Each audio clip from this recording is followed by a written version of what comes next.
dan tim Hak terutamanya Karina dan juga seperti yang dikatakan Sunforce, Blazing Duet, di mana ini akan menjadi beberapa saat yang membahaya kepada Panda.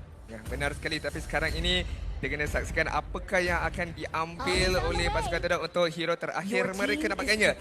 Supporter, so double support yang dibawa masuk untuk pasukan Todak memberikan mobility yang sangat-sangat tinggi, sama ada untuk Fedrin, sama ada untuk carry untuk menyelamatkan diri mereka ataupun memulakan sebarang team fight. Cantik daripada double tank bertukar double support pula dekat sini. Agak menjadi sebuah perkara yang boleh kita katakan unik untuk grand final kita. Semakin lama semakin sukar untuk kita teka apakah yang ingin dilaksanakan oleh pemain-pemain ini. Tapi tim Hak yang pasti mereka memerlukan seorang mid laner untuk diambil dan akhirnya Siapakah? oh! Patut saya macam Okay, Jangan pandang sebelah mata. Masih lagi mengekalkan kadar kemenangan 100% dekat sini dan dibawa masuk oleh tim Hak. Dan kita tahu Eudora sememangnya natural counter terhadap Penny. Selaju mana pun kalau kena zap memang akan hilang. Sekali muncul dalam map Lamb of Dawn, kena stun terus saja dikorbankan. Jadi rival Fanny perlu berhati-hati. Pasukan Todak perlu bersatu hati untuk match kali ini. Ya, berikan sorakan anda tuan-tuan dan puan. Ratusan penonton bangun bersorak, menyalur tenaga juga semangat. Walaupun hati semakin retak, namun sinar masih terlihat. Pasukan Todak masih lagi mampu untuk mereka bertahan. Tetapi ini adalah penentu untuk tim Hak Mara menjadi juara. Ayo kita masuk ke dalam Land of Dawn untuk pusingan yang seterusnya di antara tim Hak menentang pasukan Todak. Tuan-tuan dan puan-puan, ini mungkin menjadi perlawanan terakhir kita. Andai kata pasukan tim Hak berjaya untuk mendapatkan kemenangan, tetapi Todak dengan hero comfort mereka telah dikunci. Ada lagi peluang untuk melakukan comeback. Kita lihat pada fasa awal perlawanan ini, nampak gayanya Eudora memang kuat daripada burst damage, tetapi daripada clearing capability dia sangatlah rendah. Tetapi kita juga jangan lupa di mana daripada pasukan Todak, mereka mempunyai mobility yang cukup pantas dekat sini. Boleh sahaja mendenda Man dengan begitu mudah. Man ditarik. Rival tak dapatkan purple buff. Siapa yang dapat? Min! Min dapatkan purple buff rival. Ini sememangnya satu kelebihan yang besar untuk tim Hak di fasa awal permainan. Bagaimanakah perkara itu? Kita pun tak sedar benda tu. Again, brain lock untuk kita bertiga sekarang ini, ataupun sebab tak diberikan fokus sebentar tadi. Kemenangan yang kecil didapatkan oleh tim Hak, tetapi rival masih lagi awal. Dia boleh kembalikan balik momentumnya. Saya rasa itu adalah kemenangan yang besar sebenarnya disebabkan Fanny sepatutnya mencapai saja level 4 terus berjaya untuk mendapatkan first blood. Tetapi apabila buff tersebut telah pun dicolek, perkara tersebut telah pun dihalang, ini menyebabkan di mana power spike Todak sedikit kehilangan. Ya, tapi lihat cikgu guys, boleh saja untuk tarik. Min, dia terperangkap dengan garis barrier yang sudah pun ditanam oleh dirinya sendiri. Dan akhirnya Yomski yang akan ditumpangkan terlebih dahulu menjadi darah pertama yang tertumpah di Land of Dawn. Tapi lihat Momo agak sedikit berbahaya kedudukan pemain ini. Akhirnya akan ditumpahkan dengan garis barrier. Dan Gary juga menerima nasib yang sama satu untuk satu. Walaupun Min berada di situ, akhirnya dia hanya mampu melihat saja. Sangat agresif, fokus untuk mendapatkan kill sahaja untuk Tihap. Disebabkan mereka ingin mendapatkan snowball effect, ingin mendapatkan kill lebih lagi daripada pasukan Todak, terutama daripada fasa awal game, supaya Todak semakin lama semakin ketinggalan. Tapi Karaguri, siapa cakap Eudora tak akan beri apa-apa kesan? 3 Purify dibawa oleh pasukan Todak pada waktu ini sememangnya menyebabkan mereka terpaksa untuk bertindak selamat. Tapi Lola cuba untuk bertahan, tapi tak lama kerana dia dengan Kaprut. Dan akhirnya Thunder Wrath menambahkan riwayat rival. Malah cikgu guys akan ditumbangkan juga di sini. Yomski menerima nasib yang sama. Bomes cuba untuk bertahan, tapi akhirnya dia juga bakal mengikuti jejak langkah ahli pasukan Todak yang lain. Hilang 4 orang pemain di situ. Begitu ramai yang cuba nak menjatuhkan Man sebentar tadi, tetapi mereka terlupa. Masih lagi ada Karina, masih lagi ada Gary yang mempunyai burst damage yang tinggi. Dan Adakah pasukan Todak perlu membahagikan fokus mereka siapa yang mereka nak jatuhkan di sini? Perlu bersatu hati, perlu communicate balik siapa yang mereka nak memberikan fokus sebab silent MVP di dalam pertarungan tadi adalah Min. Dia punya wall charge menolak 3 orang ahli pasukan Todak ke udara dan membenarkan Gary mengucapkan ribuan terima kasih masuk sahaja untuk mendapatkan kutipan kill tersebut. Keadaan bukanlah begitu baik untuk pasukan Todak, 2 berbalas dengan 6, tetapi again and again kita ingin ingatkan pasukan Todak adalah pasukan yang berpengalaman. Mereka tahu bagaimana mereka nak corakkan langkah comeback mereka. Walau bagaimanapun, perbezaan 2,000 gol pada minit yang ketiga sebenarnya satu perbezaan yang cukup besar. Dan kalau ini berterusan, semakin lama Todak akan kehilangan damage dan juga ketahanan untuk menadah serangan Team Hak. Dan lihat, terus Team Hak bermain dengan sangat-sangat agresif. Ya, malah sekarang ini sudah pun ada 4 orang pemain berhadapan dengan 2 di bahagian bawah, Yomski dan juga Momo. Berikan fokus terhadap clearance saya pasti. Defending, cuba untuk lakukan ke atas menara ini. Namun lihatlah Min dengan mudah wajah dikombokan lagi dengan Blazing Duet. Yomski akan terus hilang begitu saja bersama dengan Momo.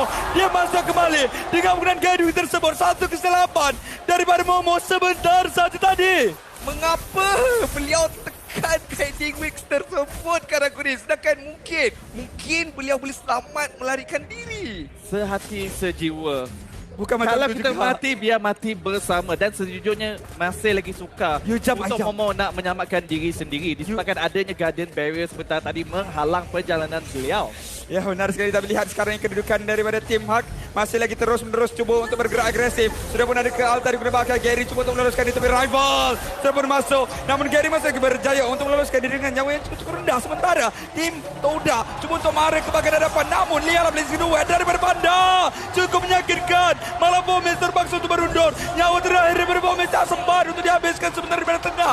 Chico yang jadi mangsa dan akhirnya Mon dengan mereka mendapatkan kill yang cukup penting, namun Min juga terpaksa untuk berundur. Dan lihatlah stun kata Yomski yang cukup rendah untuk Yoms. Tapi akhirnya Panda juga bakal pulang ke rumah terlebih dahulu. Oh, sabar sebentar. Jantung kita tak boleh terima dengan aksi yang dilakukan oleh kedua-dua pasukan ini. Kill berbalas dengan kill. Gerakan agresif dibalas dengan gerakan agresif.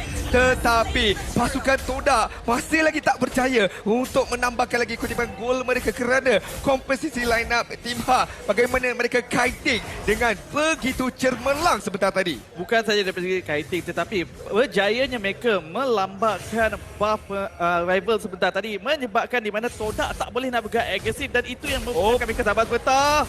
Cukup baik dengan penggunaan King of Vega ke altar juga digunakan. Tapi lihatlah bagaimana Lola dengan penggunaan Falling Star dikombokan lagi dengan Blazing Duel.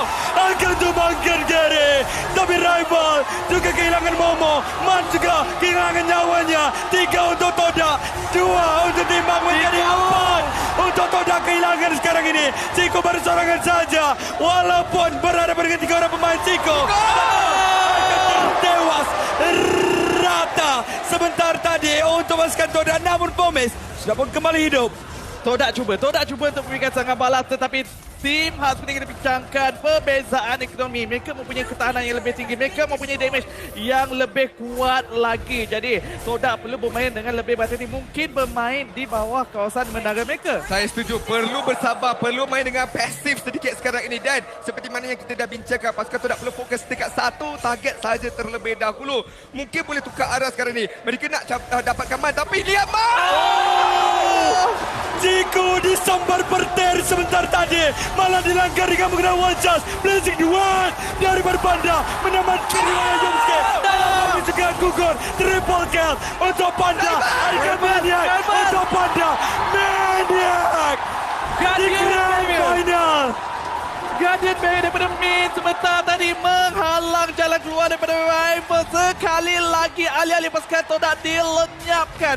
Boleh dikatakan hampir 2 kali wipe out di sini, Adin. 2 kali wipe out kerana kita lihat inisiasi daripada Team Hak menjatuhkan Chico guys terlebih dahulu. Tiada lagi card altar untuk menyelamatkan keadaan dan begitu mudah untuk Panda menggunakan dia punya Blazing Duet battle mirror image yang baik juga demi mendapatkan kill tersebut. Pasukan Todak harus bersabar. Sekali lagi kita kena ingatkan, mereka kena cari cara untuk mencorakkan langkah comeback mereka. Akan tetapi Karakuri, kalau lead dengan begitu jauh ini, mampu ataupun tidak? Masih lagi mampu split pushing, lengahkan masa. Itu yang dilakukan oleh rival dengan melakukan split pushing di bahagian bawah, menarik perhatian tim Hak, dan di mana mereka hanya memberikan fokus saja untuk melakukan clearance wave supaya tim Hak tak boleh nak melakukan push. Namun begitu perlu bersedia disebabkan lot yang menjadi dapatkan oleh tim Hak ini pastinya akan menjadi gangguan yang besar untuk mereka melakukan pertahanan. Benar sekali, pertahanan yang perlu untuk mereka lakukan. Apabila Lord bakal muncul, pastinya berarak di bahagian atas sekarang ini yang sudah pun dilakukan clearance oleh Panda. Ditemani Min bersiap sedia untuk lakukan serangan. Tapi ada 3 orang, 4 sebenarnya untuk Todak pertahankan. Satu lagi perkara sebenarnya rakan-rakan yang perlu diberi perhatian untuk tim Hak adalah disiplin dalam team fight sekarang ini. Mereka dah ada goal lead yang begitu banyak, 7,400 lot berada di bahagian bawah. Satu kesilapan boleh mengubah corak ataupun arus perlawanan ini ke arah pasukan Todak. Tapi kalau tiada sebarang kesilapan, mungkin pasukan tim Hak boleh dapat kemenangan. Alamak, Bomis dah gugur terlalu awal. Tim Todak kekurangan seorang sasaran petir daripada Man. Dikumpulkan dengan Bleka. Hilang Cikugas, tak ada Kalalta. Tim Hak semakin lama semakin hampir. Ada lawan ke bahagian bawah. 5 lawan dengan 3 sekarang ini sebenarnya. Momo juga ada. Rival cuba untuk bertahan. Tak ada apa-apa untuk pemain ini. Malah Lord sudah pun mula untuk masuk. Penggunaan Falling Stamur sebagai pembuka bicara. Tapi sudah pun kembali. Ciku dan juga Pomit mendapatkan peluang kembali untuk Todak melakukan pertahanan. 2 inhibitor telah pun dijatuhkan dekat sini. Tim Hak boleh mengambil langkah berhati-hati, berdisiplin dekat sini supaya tidak terlalu memaksa. Disebabkan Todak hanya menantikan peluang sahaja apabila tim Hak melakukan kesilapan. Jadi seperti yang dikatakan oleh Adin, disiplin tim Hak sekarang ini sangatlah tinggi. Jadi mungkin sedikit sukar Todak nak mencari ruang kelemahan tim Hak. Ya, benar sekali, ruang kelemahan cuba untuk mereka dapatkan. Tapi lihatlah bagaimana tim Todak masih lagi berdisiplin, fokus ke atas Min terlebih dahulu. Min nyawa 1 berdua saja tinggal. Lihatlah Falling Stamur masuk ke dalam. Min cukup banyak, tapi Walter digunakan. Mereka cuba untuk berikan fokus ke atas Minion, ke atas Lord, ke atas Kristal sebenarnya. Panda tim Todak tertewas dengan pasukan rookie yang tertim. Suara anda Berjaya memulakan perjalanan mereka daripada Kuala Lumpur dan terus saja memasuki playoff. Dan sekarang ini bergelar juara IPL Malaysia musim ke-10. Sememangnya cukup hebat, cukup dramatik. Dari 2-0 menjadi 2-2. Dari 2-2 kembali paket menjadi 4-2. Cukup indah kenangan untuk pasukan mereka pada musim yang ke-10 ini. Menewaskan juara bertahan. Hampir mustahil tetapi menjadi pasti setelah usaha yang dikerah oleh kelima-lima pemain mereka bersama dengan coach mereka. Strategi terbaik yang mereka bawakan di sini. Daripada qualifiers, layak masuk ke regular season, layak masuk ke playoff, dihantar ke bawah dan terus menang. Dan sekarang ini beralih kepada host kita untuk Champion LPLMY musim ke-10.